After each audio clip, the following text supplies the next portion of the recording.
You know, even with all the great food that I'm able to taste in the line of my work, if I were stranded on a desert island and could only take one food, I guarantee it would be macaroni and cheese. It's the ultimate in comfort food. And this is a pretty easy homemade baked macaroni and cheese that I think your family will love.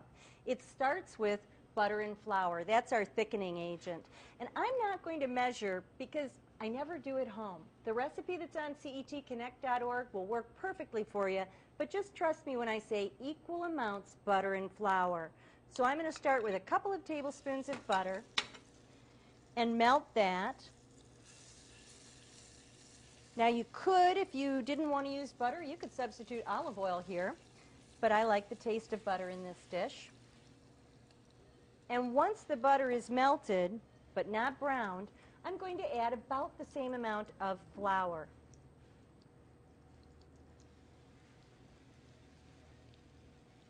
Now, if you wanted to make this be a very thick white sauce, you could add more flour. If you wanted to thin it a little bit, you could add more butter.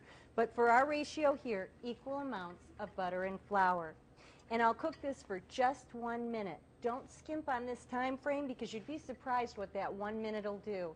It'll take the flour from that raw, floury taste to something that's really pretty tasty as is. I like to add just a little dash of onion powder to add nice flavor, but I will tell you I have before added curry powder, just a touch, really a nice touch to a macaroni and cheese. And I've cooked this away, the raw quality away, and I'm now going to add my milk. Whole milk, skim milk. By the time we've added all that cheese, it doesn't much matter what kind of milk you use. And just whisk it in.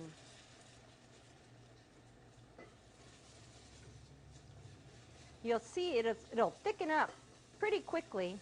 And if you're left with a sauce that's thicker than you want, you can thin with more milk, you can thin with broth.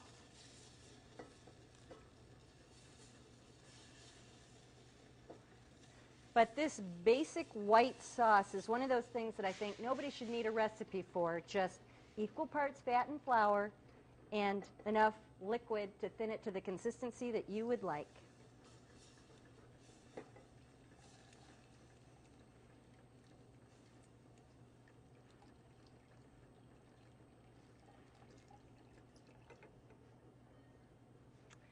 Now at this point I'm going to add some other taste to this.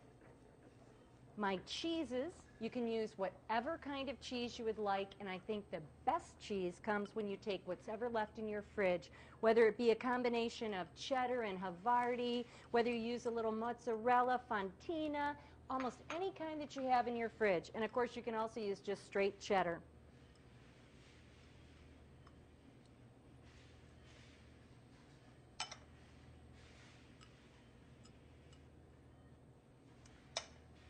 Once we stir in our cheeses, we want it to be pretty smooth. You don't have to really worry about your cheese melting fully because this will then bake in the oven, which will take care of any unmelted cheese. And always give it a little bit of a kick with cayenne pepper. Start with little, add more to taste. Just a couple shakes. Just that little bit of heat does a lot for this simple dish. And then what I like to season it up with is some yellow mustard. If you want to use a grainy mustard, you can, but I like the pretty straightforward flavor of a yellow mustard.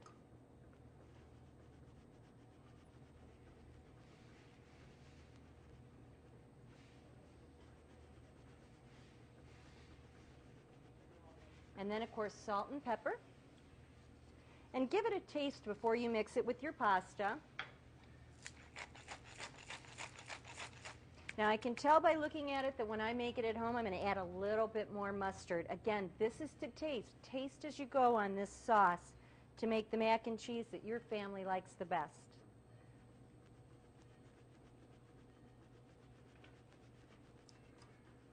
I'm going to give it a little taste.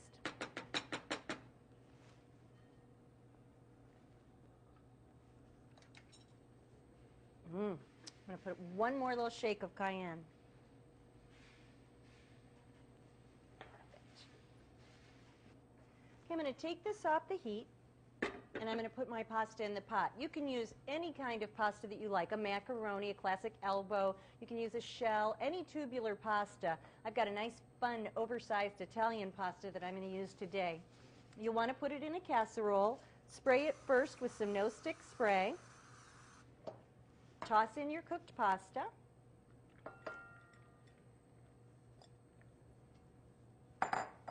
And pour over that wonderful cheese sauce.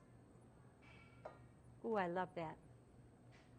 That is a comfort food if I've ever seen one.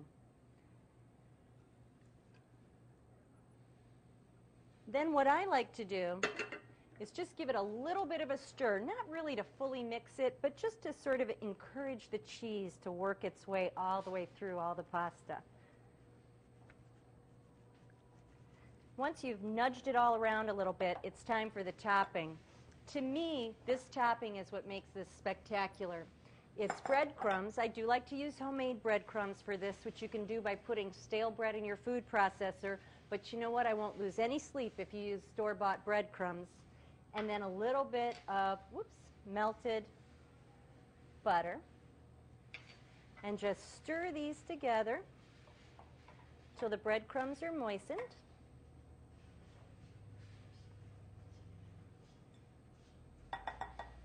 And sprinkle it over the top. This gives a nice brown crust. I love it. And then the final touch is some shredded Parmesan cheese. Yum. Now at this point, you could put this in the fridge and wait to bake it. You could bake it early in the day and reheat it gently before serving. I've got one in the oven all ready to go. Here is one that is all baked, golden brown, delicious, smells good, absolutely comfort for supper on a day when you need it. And for these recipes and more, log on to cettconnect.org and click Amy's Table.